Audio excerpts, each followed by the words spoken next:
ñu dégg tam ay utiliser la maanaam ñooñu di wër ci mbedd yi te xam dañuy xool seen tànk yi est-ce que ñooñu noonu su ko defaree ke ay satu par exemple mu ñoo defal ma ko boobu risque la jox non boobu risque la mooy comme li ma wax rek en milieu médical par exemple instrument yoo xam ne non protégé ñu utiliser ko pour différentes personnes c'est pareil coiffeur bi c'est pareil pour aussi ñii di def mooy pédicure manucure ngay wax ah c'est pareil aussi y a un risque. ñu dégg itam récemment ñooñu di jaay ci TikTok bi seen tuflit su dalee ci seen lekk bi soo ko lekkee fekk ñoom ñu am feebar mën na la jàpp. Non, là, je ne crois pas. Parce que faut aussi gaawul quoi. Parce que aussi virus bi exposé au milieu extérieur aussi dafay fragiliser wu. Donc transition boobu noonu. léegi par exemple man su ma amee mburu soo amee. su ma nga bokk ko su ma amee mburu ma xam fa ma jox ko Marisane moom bul ko bokk. bul ko bokk rek pour par prudence loolu moom bul ko def quoi. kon moom léegi xambante mburu moom xam bu jox keneen ki mu xam bu moom am. non yooyu sax généralement comme li ma la wax xam nga bu ñuy wax transmission salivaire day nekk un contact. day nekk au contact donc la transmission peut être rapide parce que day conserver mais li ma la wax dans le milieu extérieur transition boobu noonu ci mburu noonu yooyu garaawul quoi yooyu mun na bañ a garaaw mais il y a un risque le risque lu mu faible il faut considérer que c'est un risque. kon café Touba yi dañ ko war a bàyyi di ko bokkoo léegi. non xam nga café Touba naan ni joxe loolu moom genre. mais mën nga naan nit ñi amuñu problème boobu noonu. affaire bi des foofu yuuti des foofu en tout cas daal peut-être pas ci café bi mais ci récipient bi. waaw donc il faut l'éviter rek. il faut l'éviter. Aïssatou. D'accord. Man, j'ai une question, mais qui sort carrément du cadre de l'hépatite B. Tu vois, la santé en général, il y a beaucoup de difficultés dans ce secteur-là. Qu'est-ce que vous pensez que vous pouvez faire, par exemple, le secteur bobu non mëna développer? Secteur santé bi. Wow. Bon, secteur santé bi bari na aspect yu ñu war a laal. léegi rek ñi ngi wax accueil dans les hôpitaux. Mais aussi infrastructures yi. Dans différents secteurs comme par exemple maa ngi wax ci àll bi en brousse mais également la santé de proximité parce que dañu war a veiller nit ki moom xam nga santé sécurité la d'abord santé sécurité la il faut sécuriser la santé des personnes dañ ko war a def la communication la sensibilisation dañ ko war a def mais man fi may gën a appesantir mooy ci infrastructure yi mais avec également veille parce que quand je dis veille une autorité en matière de santé ku mu munti doon nag que ce soit le directeur que ce soit le ministre que ce soit le directeur de cabinet descendre sur le terrain dafa baax de façon discrète ma jël benn exemple bu banal un ministre de la santé bu jékki-jékki ñëw à l'hôpital de Pikine fekk nit ñi identifié wuñ ko mu ñëw avec une voiture banalisée ñëw toog ci salle de consultation toog di waxtaan ak malade yi wala muy waxtaan ak accompagnant yi wala mu ñëw toog seen biir jullendoog ñoom ci benn moment pendant ces heures perdues mais il peut être renseigné sur ce que vivent les populations en matière de santé nga ñëw à l'improviste tu viens nga ñëw ci benn directeur ñëw ci bureau heure bi nga xool ba xam réellement mi ngi liggéey wala nga xool bu liggéeyul aussi mu mun a justifier son absence dafa nekk ci séminaire dafa nekk ci mission lan moo tax nekk fi dafa baax parce que am na information yu lay remonter duñ la remonter jamais la bonne information dañ lay remonter li ñu bëgg nga xam ko ngay dem dans les régions di xool lan la population yi di dund en matière de santé il faut être proche des populations parce que man aussi man li ma dul d'accord rek mooy quand tu n'es pas aux affaires mun nga xam li xew mais quand tu es aux affaires nga créer benn voile li si des xamatoo ko nga bëgg ñu lay indi information mais munoo am la bonne information beneen bi aussi l'accessibilité aux médicaments te pour rendre ça accessible aussi il faut que ñu am cette souveraineté pharmaceutique li ñuy importer ci médicaments li ñuy utiliser ci ay médicaments étrangers économiquement ñoom la ñuy dundal nous on perd mais également ça rend le produit très cher donc inaccessible ci benn frange de la population du ñëpp ñoo ciy jot beneen bi mooy la protection sociale, la couverture en matière de santé. tey waroon nañu mën a toll foo xam ne ku feebar boo demee hôpital tu n'as pas besoin na nga am une pièce rek booy justifier li si des soit une mutuelle bu lay jël en charge wala que l'État prenne ça en charge en matière de protection sociale ou bien assurance. mais war nañ ko mën a modéliser ba nga xam ne tey le milliardaire bi ñu tëj ci kaso bi parce que dafa détourner xaalis mais xaalisam mën a dimbali ki nga xam ne amul moyen pour jënd ne serait-ce que benn paracétamol. Effectivement. cette solidarité cet équilibre là dafa war a am. couverture maladie universelle yéen a ngi koy doxal wala boobu aussi bokk na ci ñi ngeen dindi. léegi c'est sur le tout dans couverture santé. je pense ba moo nekkoon CMU. boobu tamit da ngeen changé tour bi. ah tour bi lañ changé. waaw CMU couverture maladie universelle. waaw ba maladie la woon léegi santé la quoi c'est plus large. c'est plus vaste. D'accord. mais man je dis que tey cette couverture santé universelle yow yaa ngi ciy bénéficier wu xam naa xamoo ko sax. man yàlla dimbali na man lu may dem ci hôpital moom c'est histoire de dire que il faut qu'on rende l'information accessible aux populations. mais également ñu faciliter nit ñi pour que ñu mën ci bénéficier wu. parce que information rek doyul. mais nga am ci accès aussi dafa am solo. accès à l'information mais accès aux produits. loolu nag liggéey la bu yaatu. liggéey la boo xam ne dafa war a am une portée nationale. parce que ñëpp a ko war a yëg que ce soit le chef de village que ce soit le marchand ambulant. que ce soit c'est-à-dire le paysan l'éleveur. c'est-à-dire ñu bañ ko yemale rek parce que yu bëri bu ñu koy wax day yam ci milieu ñi ñu tuddee intellectuel te bu ñuy wax le milieu intellectuel mooy quelque part un secteur privé d'alphabet ak un secteur public d'alphabet. mais ñi nga xam ne par exemple jànguñu c'est amuñu yenn xam-xam yi amuñu yenn possibilités yi duñ ci bénéficier wu. d'accord si médicament bi ñu dégg ni Sénégal jamono ji dafa bëgg a jël li nga xam ne moo di suñu plante ñu defar ci ay médicaments. waaw loolu bañ ko waroon def tamit man dama li may wax toujours dama ne nattu daf ñu dal ci ñi nga xam ne ñoo ñu jiite woon ba moment bi ñu egsi fii. tey waroon nañu mën a weesu foofu waroon nañu mën a parce que tey les universités sont là. la recherche xëy na ci nguur gi lañ commencé. di teg ay jalons pour vraiment favoriser la recherche mais ñu bëri bu ñu amee seen diplôme li ñuy xalaat mooy dem liggéey. jàppale seen njaboot fonder un foyer. jàppale seen i parents yi investiroon seen jàng. mais pour nga am dans la conscience ni war nga mën a rechercher faire des découvertes pour les générations futures.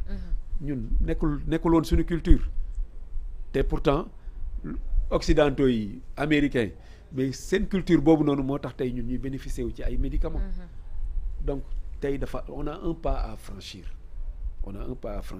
mais loolu doyul man li may wax mooy il faut qu'on industrialise ñuy defar suñuy plante ñu ciy mën a def ay découvertes ñu ciy mën a produire des médicaments accessibles parce que plante dafa vaste quoi.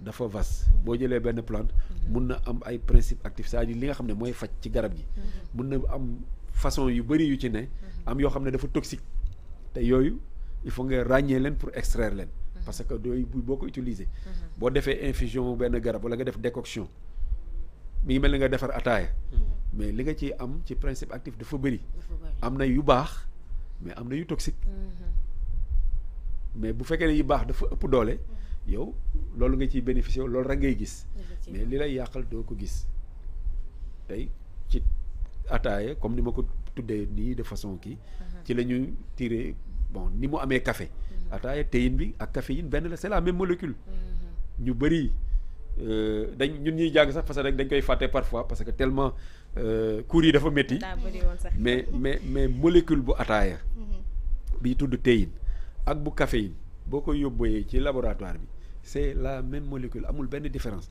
donc théine égale caféine su ma koy wax xam naa ñuy seetaan seen internautes yi nekk ci milieu pharmaceutique dañoo xam c'est du 1,3,7 triméthylxanthine dérivé xanthinique la donc c'est la même chose mais nekkul loo xam ne ñu bëri mën nañ ko xam di nga gis tey man damay gis ñu ne diw tel moytul ataaya ndax théine bi alors que ñu ngi koy bàyyi muy naan café c'est parce que peut-être ki ko koy wax amul maîtrise scientifique ci loolu moo tax mbir mi dafa large quoi mais il faut que toutes ces matières grises yi fi ne mais ñu potentialiser leen pour mu am njëriñ duñ ko yemale nag ci santé day nekk ci yeneen i branches d'autres branches scientifiques d'autres secteurs pour que vraiment sénégalais yëpp bénéficier mais Afrique sax bénéficier wu ci parce que xam-xam bu rëy mi ngi fi loo xam ne mun na faire éclore pas mal de choses. D'accord.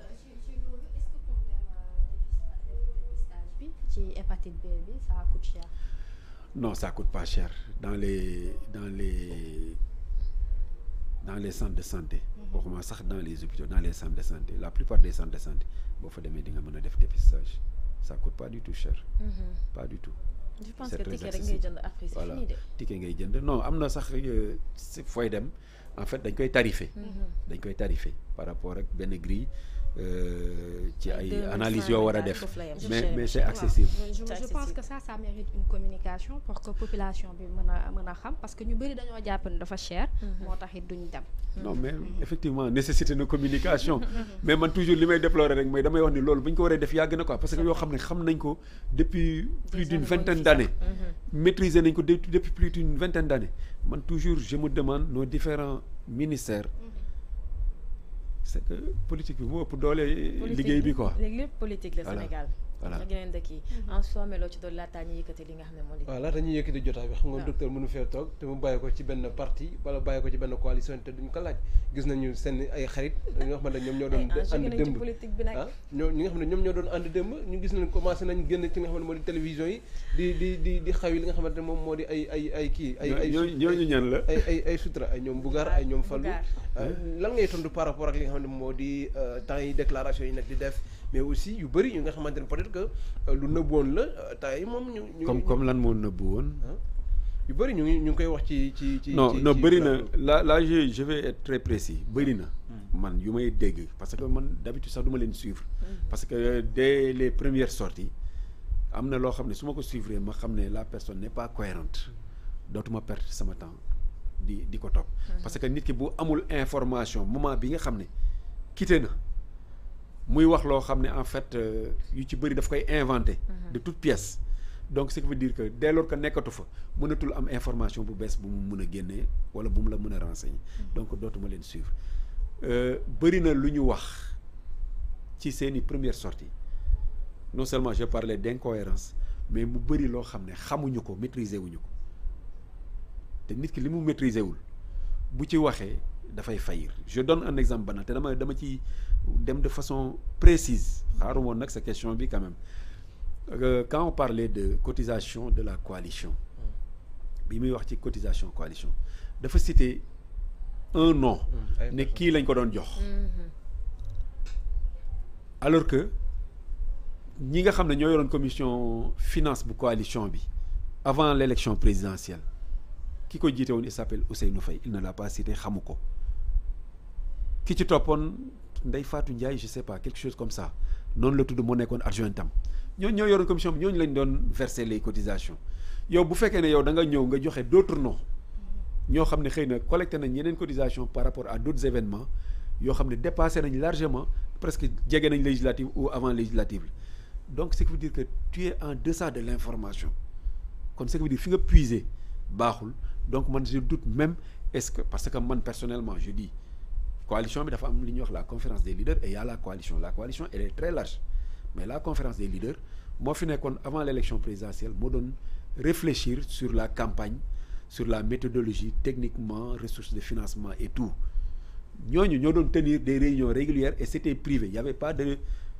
photo il y avait pas de film moo tax kenn amu ci benn information docteur donc donc weddi tegu tuuma la bu fekk na ñoom ñu ngi wax boobu ba léegi amul kenn koo xam ne génn na pour weddi lan non xam nga tey damay jël benn exemple xam nga tey man su ma ñëwoon génn ma ne non dama leen di tontu pour leeral xam nga la lay indi baat ak tontu da ngay génn tey wax suba ñu génne inventé beneen affaire yow nga ñëw neewaat da ngay weddi mais finalement da ngay créer benn buzz boo xam ne moment boobu tu dois te concentrer sur des choses assez sérieuses moment bii ñu toll nii la coalition son rôle accompagner l'action gouvernementale la bu bëggee nekk nag parce que am na loo xam ne bu ko nit di def rek mi ngi mel ni dafa bëgg a ériger wu en opposant déjà je ne dis pas que opposant mais dama ne mi ngi mel ni ku bëgg a ériger wu en parce que bu dee da ngay tirer à boulet rouge te yow tu manques d'information suñ la ci toppee mais dañuy adversité mooy ñëw. c'est vous dans te comme ñi ngi wax te bu ñuy wax dañ naan ci biir la ñu bokk. mais kon soxlawul ñu leen di tontu.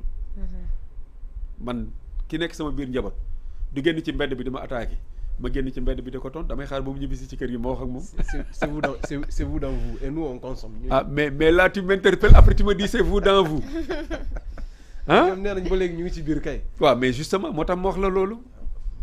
moo tax ma wax la loolu mais c'était juste pour apporter la précision. que ni bu nit ki di wax. même bu dee day attaqué mais na wax lu factuel na wax lu maîtriser.